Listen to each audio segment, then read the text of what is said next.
All right. So the Vikings will be traveling to Carolina this week. Carolina is 3-2. Minnesota 2-3.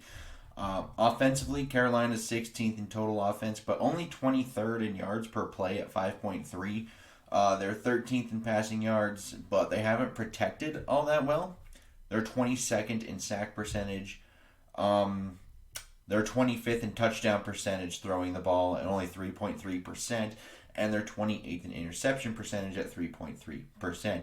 So they're basically just they're a heavy turnover team, and they're not scoring too much through the air as of right now. They're 18th in the rushing yards at 107.8. However, they're only 25th in yards per carry at 3.7. So that could be a byproduct of them like getting over 100 yards anyway, of being up in games. So they're just running a lot. It's expected to be ran, so their yards per carry is pretty low. Obviously, no Christian McCaffrey the last couple of weeks hurts that, I would think. They're 21st in third down percentage at 38.2%, 18th in red zone at 61.1, and 16th in points per game at 23.0. Defensively, they're much more stout. They're second in total defense, second in yards per play at only 4.8 yards per play. They're first in passing yards allowed. They're first in pressure percentage at 32.3%, and they're second in sack percentage at 9.9%. They're eighth in rushing yards at 94.2 yards per game allowed. However, they're 23rd in yards per carry as of right now at 4.4. They are first in third down percentage, allowing only 25.5%. However, 29th in red zone at 80. And they're third in points per game allowed at 17.4. Now, their injury report, McCaffrey, he's out with a hamstring. Thompson, he's out with a foot. Kamal Martin, another linebacker, he's out with a concussion. C.J. Henderson is questionable with a shoulder, but I'm anticipating he will play. And then Deontay Brown is questionable with a knee. He is a guard. He is a rookie from Alabama. Now, Minnesota, they come in with the 11th total offense, but only 15th yards per play average at 5.7. They're 10th in passing offense right now. They're 10th in sack percentage at 4.5%, which for Minnesota to be in the top 10, that's pretty rare. They're 13th in touchdown percentage at 5.2, and they're second in interception percentage at 1.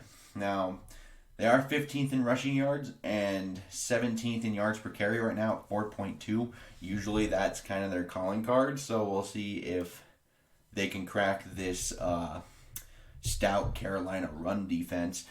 But they are 19th in third down percentage at 39.1%. They're 7th in red zone percentage at 69.2%. And they score 22.6 points per game, which is good enough for 19th in the league. Defensively, they've risen up the ranks here a little bit. They're 17th in total defense right now, 18th in yards per play at 5.8. They're 13th in passing yards allowed. However, they are second in pressure percentage at 31.7% and third in sack percentage at 9.4. So we have two defenses that really get after quarterbacks here. We have the first and second pressure percentage teams in this game and the second and third sack percentage teams. So there might be some negative yardage plays. 22nd in rushing yards allowed, though, with 29th in yards per carry allowed at 4.7. They are fourth in third down percentage right now at 31.7%. They're 24th in the red zone currently at 72.7. And they're ninth in points per game allowed right now at 21.8. So, injury report, it's Michael Pierce and Ben Ellefson. They are both out. Pierce being the big one. He's the big nose tackle that will hunker down things. He is out with an elbow, so that kind of sucks. He's still out. We do have no designation on Thielen and Jefferson, which is kind of interesting. Just because neither of them practiced in Wednesday or Thursday, but Friday they were limited. So not even questionable, so they might be hobbled a bit. I will be curious to see if something ends up a game time decision there. Maybe it's nothing, but something to maybe monitor. So back to actual thoughts here offensively. So the first thing's kind of first. Start Christian Darrisaw. I don't think I'm going out on a limb saying everyone wants to see Christian Darrisaw start games now. And if you look at their totals with and without Darisaw last week, as they rotated tackles, which is beyond stupidity to me usually, just because I've learned it doesn't usually work. So without Darisaw, they had 188 total yards. They averaged 4.7 yards per play. Kirk had a 91.8 quarterback rating. They only had 38 yards on the ground. That's 2 yards per carry on a total of 40 offensive snaps. With Darisaw, they had 206 total yards, 8.2 yards per play. Kirk had a 97.6 quarterback rating. They had 82 total rushing yards and 9.1 yards per carry on 24 plays. I know some people will be like, but there was a 48-yard run. That kind of skews things. Even without that, it's at 4.2 yards per carry, which is significantly better than 2.0. So it makes a bigger difference in the run game, which I don't think shocks people. But you're going to need him against this Carolina run defense, which is currently, we'll get into it a little bit later, but I know it's at 4.4 yards per carry, but that's a little skewed from the last 2 weeks. Carolina, they do play a lot of single high, so Thielen and Jefferson should get single one-on-one opportunities. However, they might be a little hobbled. Once again, a reason to watch that. So you're probably going to, I think you're going to need to throw to run a little bit just because the run game will be tested, like I said. They've struggled versus teams that basically have quarterbacks that are involved in the quarterback run game.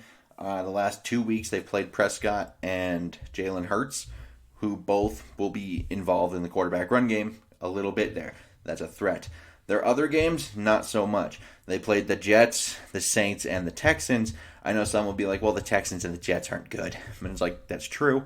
But nonetheless, they did what they were supposed to do. Have to respect it a little bit. But in those 3 games, they had 51 carries against them. They allowed a total of 135 yards, only 45 yards per game, 2.6 yards per carry, and 1 score. Where the last 2 weeks, they've allowed 56 carries to go for 336 yards, which is 168 yards in the last 2 games, 6 yards per carry, and 3 scores. But I'm thinking this thing will get tested a bit, just because we don't have one of those quarterbacks. We have Kirk Cousins, who likes to sit in pockets and throw accurately. We do not have a guy that likes to run around and make plays. So I think it will get tested. And since they like to do a lot of single high, kind of one-on-one things on the outside, you're probably going to need to hit a few of those in order to really successfully run the ball. I know Dalvin Cook's back, but I kind of don't care just because they've kind of approached this kind of nicely here. And that's just how it is. Defensively, don't expect Brashad Breeland to be benched for Cameron Dantzler. Now, I know a lot of people want that to happen. I'm not saying I'm part of the group. I don't think anyone's part of a group that doesn't want to see that. But he's coming off of his best game by far. In the first 4 weeks, he allowed 84.6% for 299 yards, for 11.5 yards per target, 13.6 per completion. He allowed 4 scores and a rating of 154.2. However, last week, like I said, by far his best week, only 33.3%, 17 yards, 2.8 yards per target, 8.5 per completion, and a 42.3 quarterback rating.